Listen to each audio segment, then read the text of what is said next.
which goes to the Mauritanian human rights activist and politician Biramda Abeid. Aujourd'hui, la KU Leuven tient à rendre hommage à son engagement politique et social indéfectible.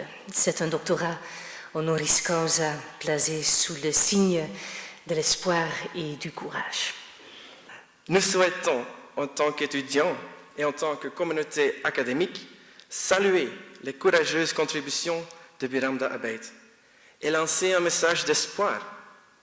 Que son combat pour les plus vulnérables soit un exemple pour les jeunes. Laissez-nous toujours croire que le changement est possible et qu'une société plus juste et plus équitable est toujours à portée de main.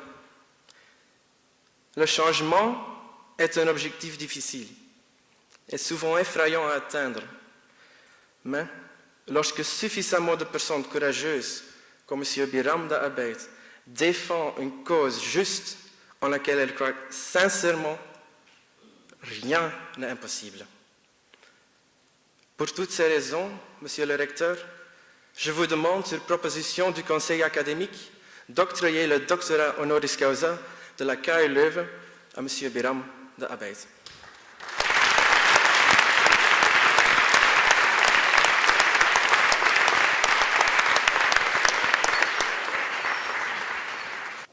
Monsieur Biramda Abeid, la KU Leuven vous distingue pour vos années de lutte contre toutes les formes d'esclavage, pour votre engagement politique et social continu en Mauritanie,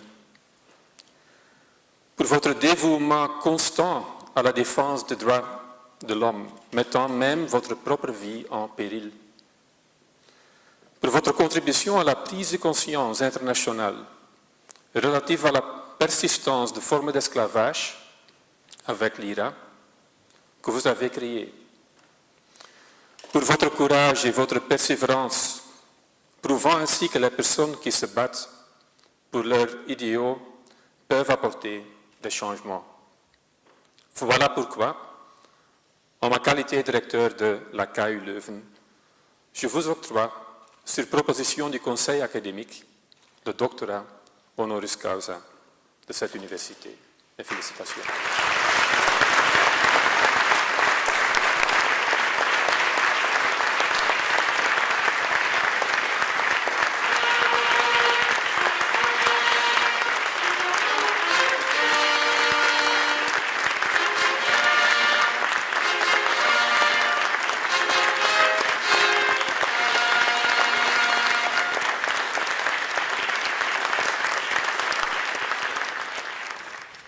Monsieur le Recteur, Mesdames, Messieurs, membres du jury, Mesdames et Messieurs les étudiants, chers invités.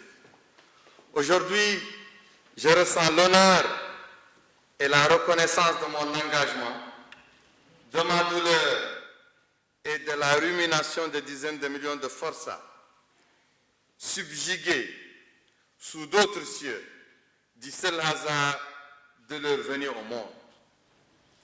Autant de mes semblables en dire jusqu'à nos jours le rétrécissement, pour ne pas dire l'amputation de leur être.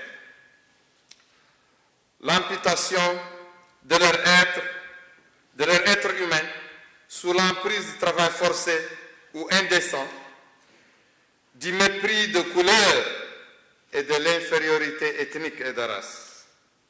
L'esclavage, même quand il s'estompe ou disparaît comme institution, continue à produire sur le temps étiré l'inégalité prosaïque et la honte de soi qu'entraîne la moindre conscience de ce savoir amoindri dès la naissance.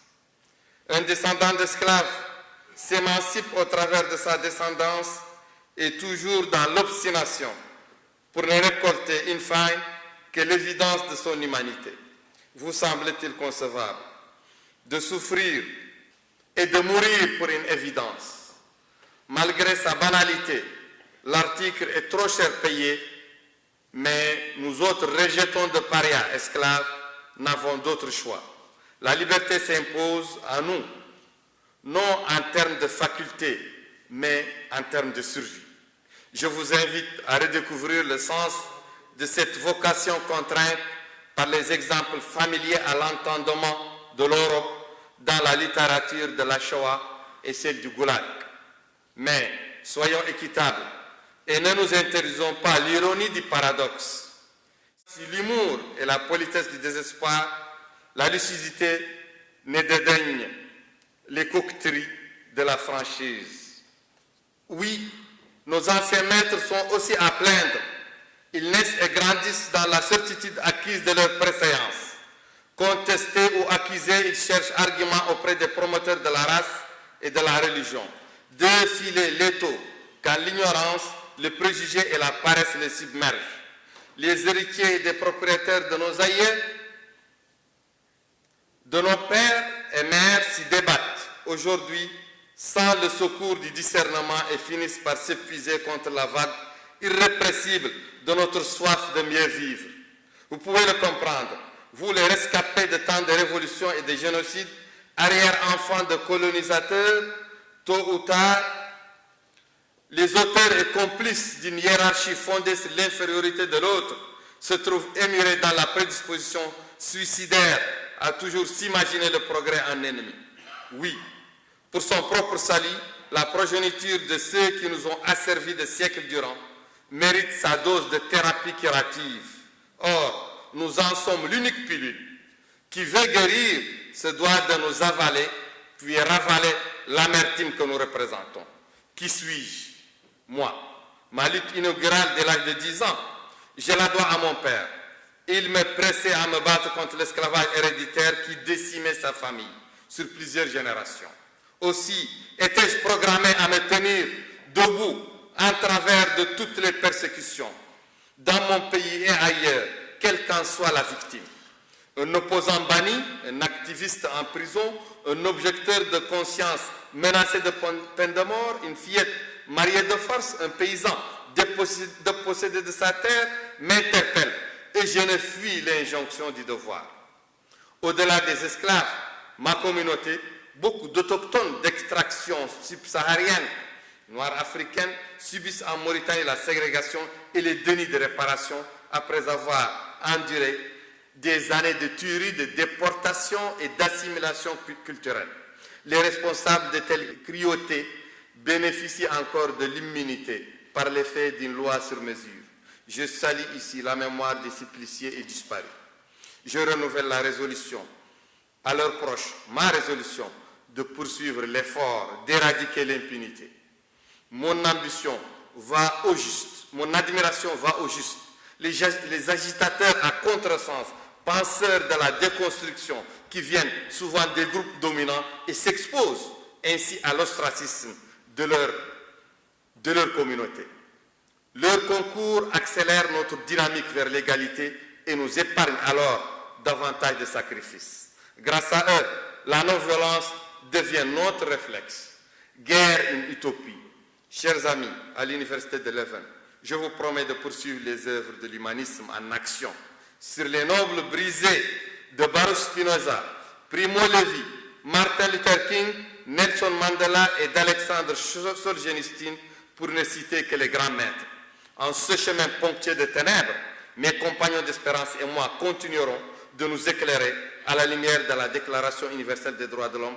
L'universalisme nous guide, je dirais, nous rappelle la trivialité exaltante d'appartenir tous à la même espèce. Préserver la diversité des langues, des arts et des modes d'organisation sociale anime notre combat, d'où ma présence aujourd'hui parmi vous.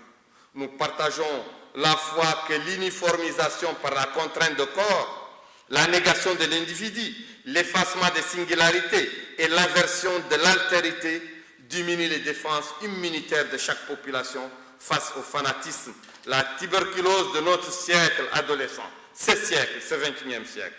Notre tension vers la possibilité élargie du bonheur et le désir d'en faire jouir le plus grand nombre opère ici et maintenant, sur terre, point en dessous de la terre.